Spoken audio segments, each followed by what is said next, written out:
That brings us to our last speaker of the evening. And as I say, save the best for the last.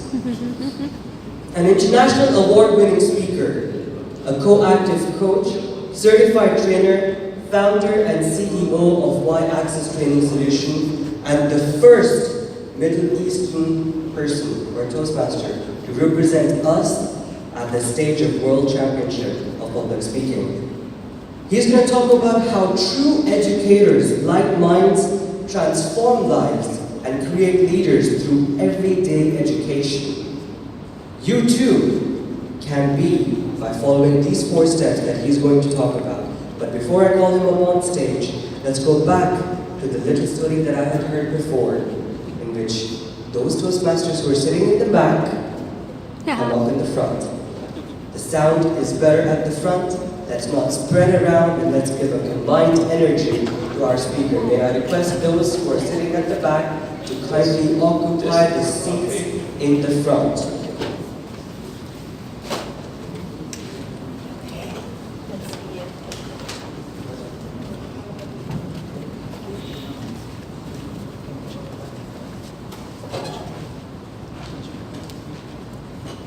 Lovely. How true educators like minds transform lives and create leaders through everyday education, with the title, Teachers for Life. Please put your hands together for Toastmaster Mohammed Shukri.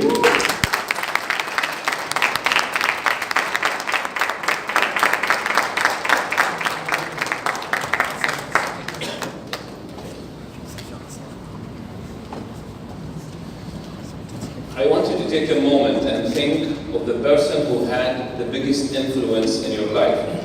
A person who had transformed your life in a way or reshaped your life. Just think, don't raise your hands. Comes to your mind. A face, a name, or more than a name. Less than a month ago, I called Bahrain radio and at 2:30 because there is a program, Star Cafe, and it's in Arabic. The program hosts people who make changes and serve the community in a large scale. And the guest was a person who have created the mini schools. Okay, what are mini schools? It's a project in Bahrain and it's very good. So I just called and I wanted to say my opinion and my appreciation. Suddenly, the guest says, Mr. Mohammed Shukri, I know you. We are on air, by the way. Excuse me, Mr. Mohammed? Yeah, I know you. I want to say something on air now. You have touched my life. You are someone who taught me public speaking when I was young. And everything I do now, you have a great contribution to it, Mr. Mohammed Shukri. This was done on air, by the way. Can you get a testimony like this? I was so happy, but I don't know the guy. He took my number from the host and he called me. And I saw his picture. I was your teacher? You know, sometimes when people come to you, they say, you were my teacher, and they are old. And that makes you what? You know? I said, dude, I was your teacher? I don't remember. Plus, I have hair. You don't. That means what? I'm a baby boomer or what?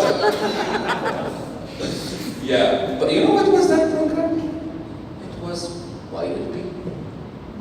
Youth Leadership Program, a program of Toastmasters. I don't know what I did to change this man's life. I don't know what I did at that time. Now let me ask you for now. Raise your hand if the person who touched you and it came to your mind when I asked you was a teacher, mentor, trainer, or coach. Raise your hand. Wow. Most of us are influenced by people who were simply teachers. Those who didn't raise their hands, I'm going to prove to you that even that influencer, which you don't call him teacher or mentor, was actually teaching you in a way. So let's go in what teaching really is, and by the end of this talk, you will know how to become a teacher for someone's life, even if you are not a certified teacher. Are you ready for that? Yes. In 1984, David Cole published the learning cycle. David Cole actually said, I did not invent the learning cycle, the experiential learning cycle. It is there already. All human beings learn in this way. And he just coined it in a cycle. David Cole says, every one of us learns from experience. And the word experiential learning doesn't mean that there is learning that is not experiential. He says, simply, certainly, every learning is experiential. But only if we capture the 4 steps of learning. So what are the 4 steps? Step number 1, he calls it concrete experience or feeling. You go into an experience. Supposedly the learning should happen immediately after the experience, but learning happens here, which is called thinking. He calls this a stage, abstract conceptualization. Forget that now. But he said between experience and learning, you go through what he calls reflective observation. In other words, watching.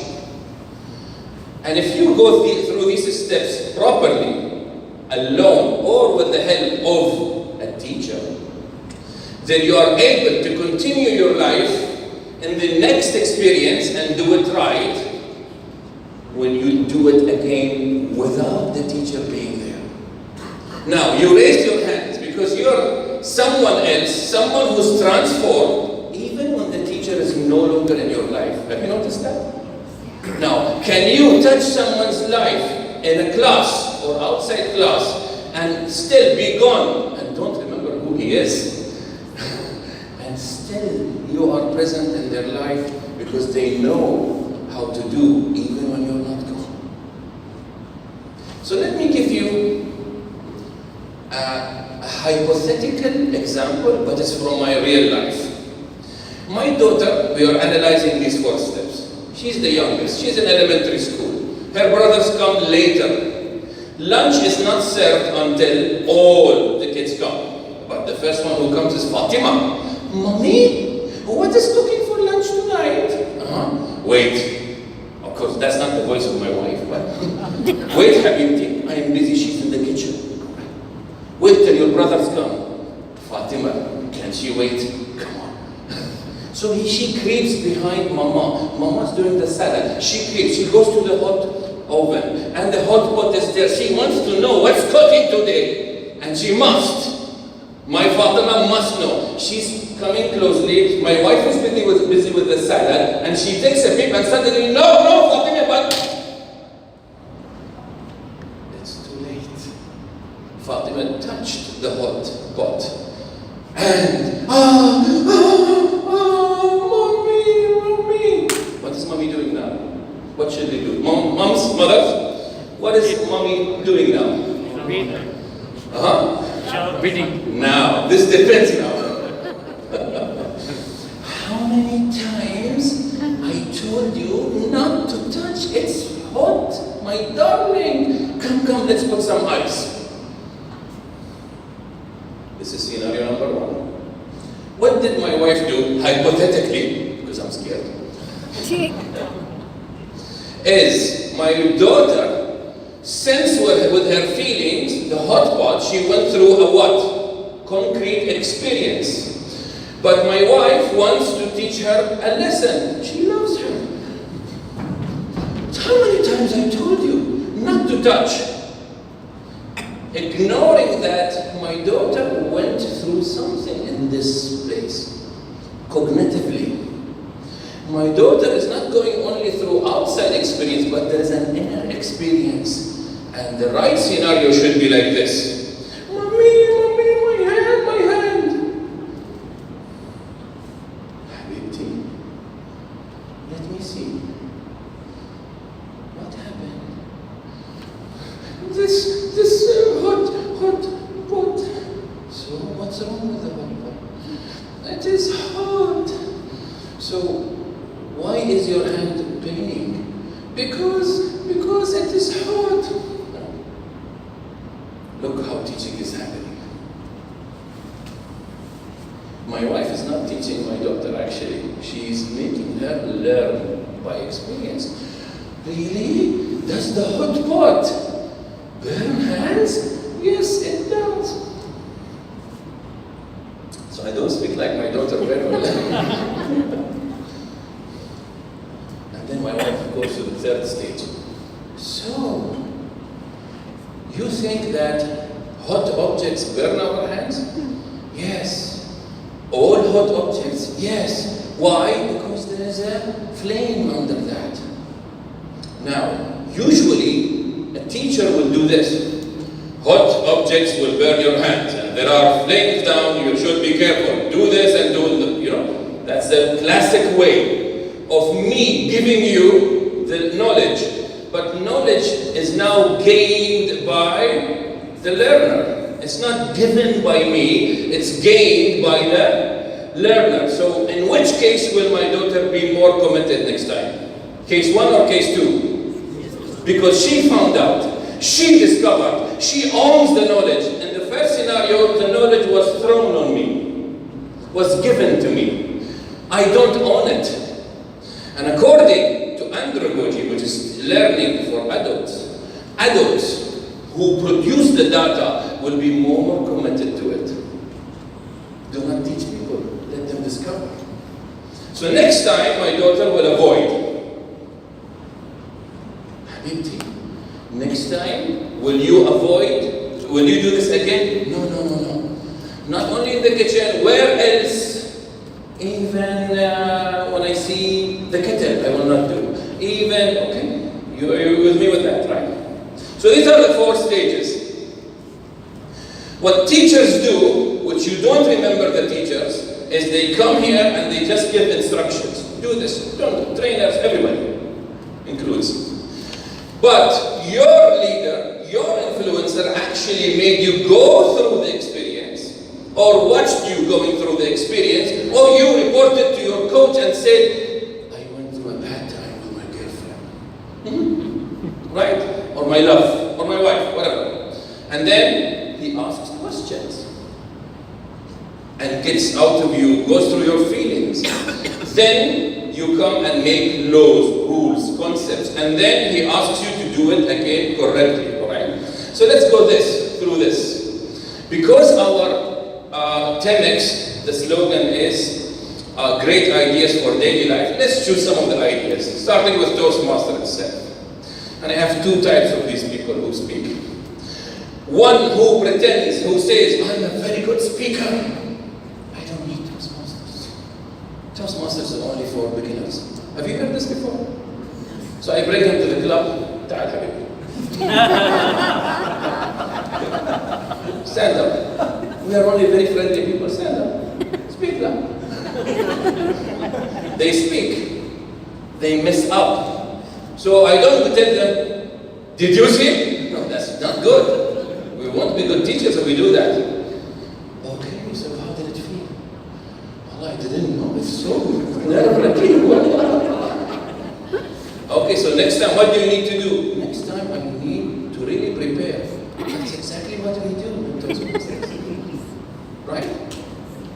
So that's how people learn. The other one is someone who is so afraid and he thinks he has 0 skills in speaking.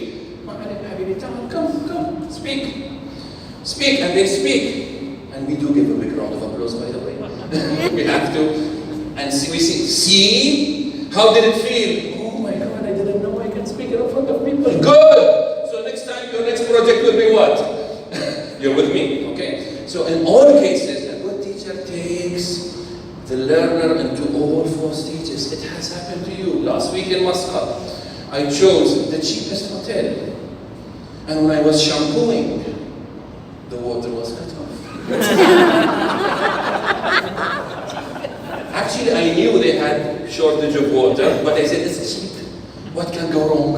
And I wasn't my shampoo! I reached to the phone, I said, where's the... So when I felt really bad, felt bad, left the experience.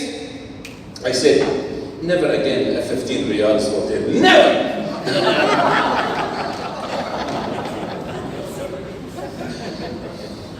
It can happen at work. Your constituent, your worker, if they make screw up, don't just shout at them. Live with them. Why did this go wrong? What happened? Tell me how did you feel? And then go do your stuff. At home, my son Hussein came to me. My son Hussein, by the way, is very smart. The smartest one in the family. I have 5 kids. Every year I'm telling him, you are so smart and you're always almost 90, never above 90. Study, study, study. That's bad teaching. One night, he came to me. I was on the bedroom of my bed. In the bedroom, Baba, I want to tell you something. What? Today there was the celebration of the most excellent students at the end. Okay. I'm feeling a golden opportunity now. So what happened? They did not call me on the stage. All the smart kids were up. Now, I should make a mistake and say, see, I told you. How many times I told you? But I said, okay. And where did you feel you should be? Dad, I should have been there. I felt bad. I wasn't there. This is a gift. If my teenager son says this, big confession. Come on, parents know this. Okay, so, and what do you think? I think I'm smart, and if I study, I will reach there. So what are you going to do? Dad, next year I promise you, I'll be the best. That's how you get results. That's how you become a teacher of life. I want to end with David Kolb's quote himself. He said, and I put it there, I want to read it properly. Learning is the process whereby knowledge is created through transformation of experience. 1, 2, 3, 4. Your child, the new Toastmaster, your colleague, your friend, just take them 1, 2, 3, 4, and you will be their teacher for life.